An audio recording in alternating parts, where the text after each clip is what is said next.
Es en 1945 donde se debe de rastrear determinados significados y escisiones originarias entre peronismo y antiperonismo, enraizadas en algunas palabras novedosas para aquel momento como descamisados y cabecitas negras. Esas expresiones que a la vez redefinían términos antiguos como criollo y argentino, pusieron en escena una matriz de racismo y clasismo que es constitutiva de la política argentina y que aún hoy resulta clave para la interpretación de los orígenes del peronismo. Ese año, 1945, dividiría en dos la historia nacional. En 1945 estalló el sistema de clasificaciones sociales de la Argentina y surgió una serie de nuevas categorías de identificación.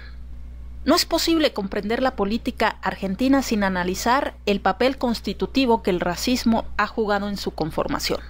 No solo porque sirve para ver cómo reaccionó la sociedad establecida ante la irrupción de las masas en la escena política, sino también porque permiten observar cómo actuó el peronismo ante las distintas interpelaciones y los nuevos juegos de alteridad que ocuparon el centro de la escena.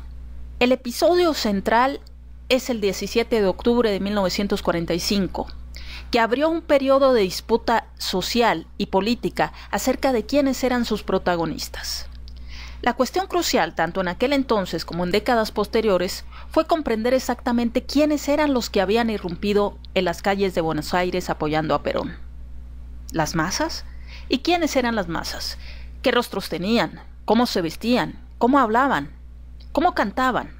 ¿Cómo eran nombradas y cómo se llamaban a sí mismas?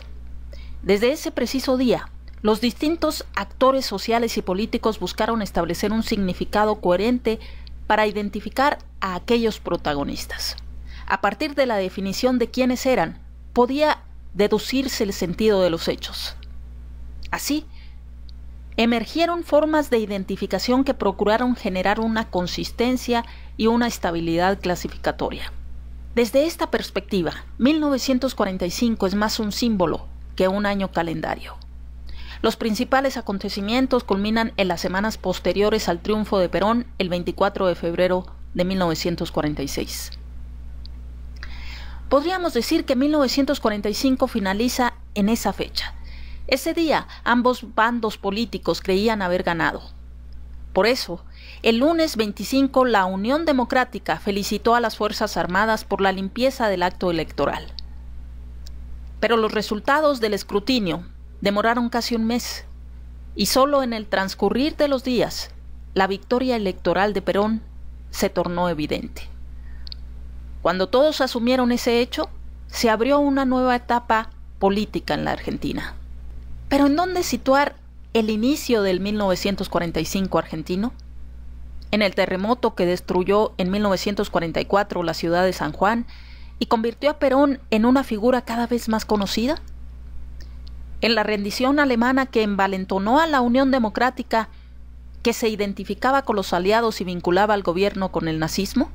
Si bien la lógica de la confrontación estaba latente desde tiempo atrás, un hito particular la desencadenó por completo.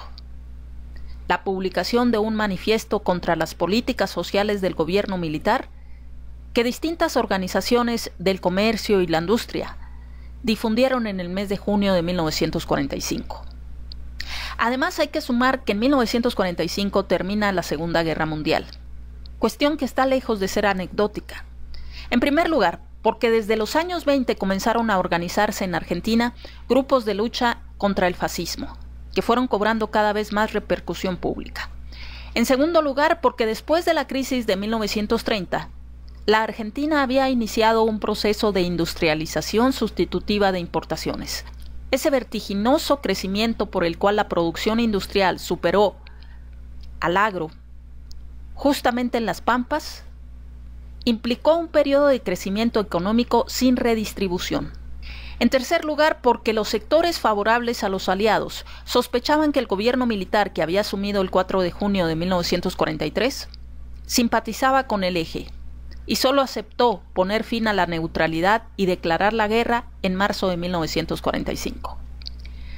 Los opositores a Perón plantearon el escenario político argentino como si fuera una derivación de la confrontación de la Segunda Guerra Mundial.